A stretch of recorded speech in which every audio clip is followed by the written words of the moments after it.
राजस्थान, मध्य प्रदेश, छत्तीसगढ़ में भाजपा की बम्पर जीत के बाद लोग इतने ज्यादा खुश हो चुके हैं कि लोगों को लगने लगा है कि 2024 का रास्ता साफ हो चुका है। जी हां, मैं आपको बता दूं कि भाजपा की बम्पर जीत मध्य प्रदेश में हुई है, छत्तीसगढ़ में हुई है और राजस्थान में हुई है। इतनी बड़ी जीत इतनी बहुमत के साथ हुई है, जो भाजपा के कार्यकर्ता है वो कल से ही ढोल नगाड़े बजा रहे हैं और उसके बाद कल से ही मिठाइयां बांटी जा रही हैं और लोग जो है कि जश्न मना रहे हैं कि 2024 का रास्ता साफ हो गया। आइए समझने की कोशिश करते हैं तीन चार बड़ी बातें।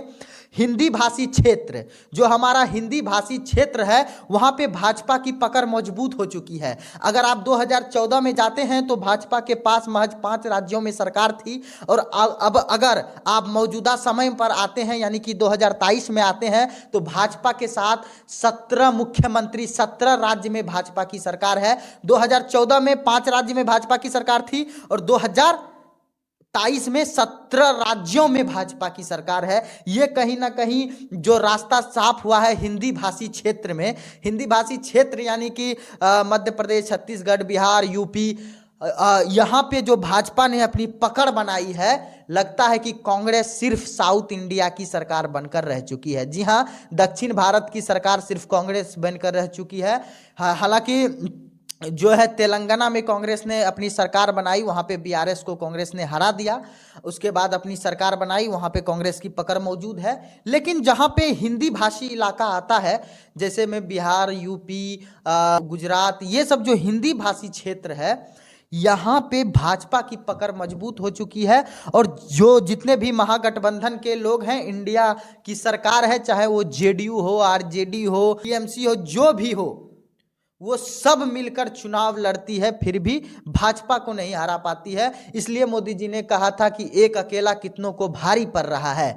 सब मिलकर चुनाव लड़ते हैं, फिर भी उन लोगों के हाथ सिर्फ हार ही लगती है। मैं आपको बता दूं, अपने नीतीश चाचा का हाल इतना बुरा हो चुका मध्य प्रदेश में, इतना ज्यादा बुरा हो चुका है कि नीतीश चाचा को अगर शर्म होगा तो वो अपना मुंह नहीं दिखाएंगे। 10 कैंडिडेट को मध्य प्रदेश में खड़े किए थे, जो जेडीयू के कैंडिडेट थे, जिसमें कि एक कैंडिडेट पहले ही सरेंडर कर दिए। 9 कैंडिडेट बचे, 9 कैंडिडेट में 3 कैंडिडेट को 200 वोट से भी कम मिला, यानी कि नोटा वोट से भी कम मिला। और बाकी बाद जो 5 कैंडिडेट बचे, वो 5-6 कैंडिडेट बचे, उनको भी 200-300 से कम वोट आया। अब बता सकते हैं कि जेडीयू की हालत कितनी खराब है बाहर, और प्रधानमंत्री बनने का सपना नीतीश कुमार देख रहे हैं।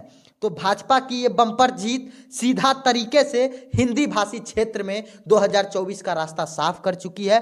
राहुल गांधी का भारत जोड़ो यात्रा जब से शुरू हुआ था, ऐसा लग रहा था कि कांग्रेस इस बार कुछ अलग करेगी। ऐसा लग रहा था कि कांग्रेस एक नया कीर्तिमान रचेगी, कांग्रेस एक नया एजेंडा लेकर आएगी, कांग्रेस कुछ नया करेगी, कांग्रेस की सरकार भी आ सकती है, ऐसा सबको अंदेशा हो रहा था। लेकिन जिस तरीके से छत्तीसगढ़ भी हार गए, राजस्थान भी हार गए, 5 राज्यों में चुनाव हुई, 3 राज्य जो हिंदी भाषी क्षेत्र थे और बड़े राज्य, वहां पे भाजपा की बम्पर जीत हो गई। तो इससे साफ साबित होता है कि मोदी है तो मुमकिन है। मैं तारीफ नहीं कर रहा हूं, जो रियलिटी है। और सबसे जो बड़ा सवाल है कि 2024 का रास्ता साफ हो चुका है।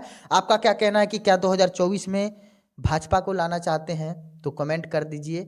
अगर 2024 में आप कांग्रेस के साथ हैं, ये भी कमेंट में बताइए। धन्यवाद। जय हिंद, जय सीमांचल।